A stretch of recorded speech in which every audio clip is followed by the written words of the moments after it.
Okay, I'm gonna try this from a slightly different angle. So one thing is, go ahead and take a pair of snips and cut the end of the thread off to get a nice clean cut on the end of your thread. And then you're gonna feed it through the eye of the needle from front to back.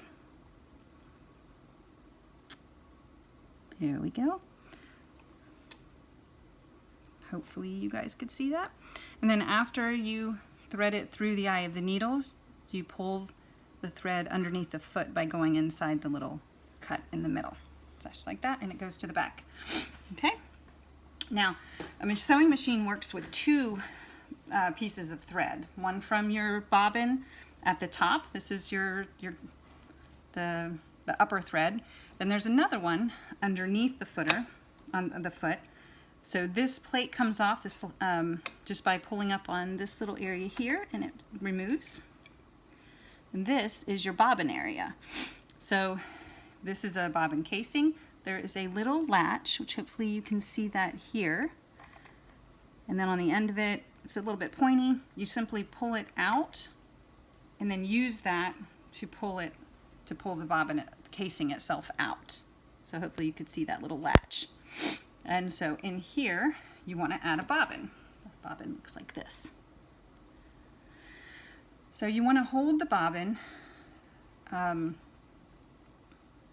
guess so it makes a number 9 or a 6. Either way, it's still going to be the same. Okay? So holding it so that the thread itself makes a number 9 or a 6. Hopefully you can see that. And slide it into the bobbin casing like that. To test it, to make sure you got it in the right way, if you pull on the thread gently, it should turn the bobbin clockwise. If you have a bobbin casing like this, it's important to remember that. The thread bobbin itself must turn clockwise, which hopefully you can see that when I turn. Okay, so now the thread has to be pulled. I don't know how easy it's going to be for you to see this, but it goes through this little slit that's right here on the side, and then it goes under this plate into this hole that's on the top. So if I hold it here, holding the bobbin still with one finger, kind of pinch it into the bobbin casing, and then pull it like that, and you can get it to slide under that plate and into this hole. Hopefully you guys could see that. Now we need to get this casing back down here.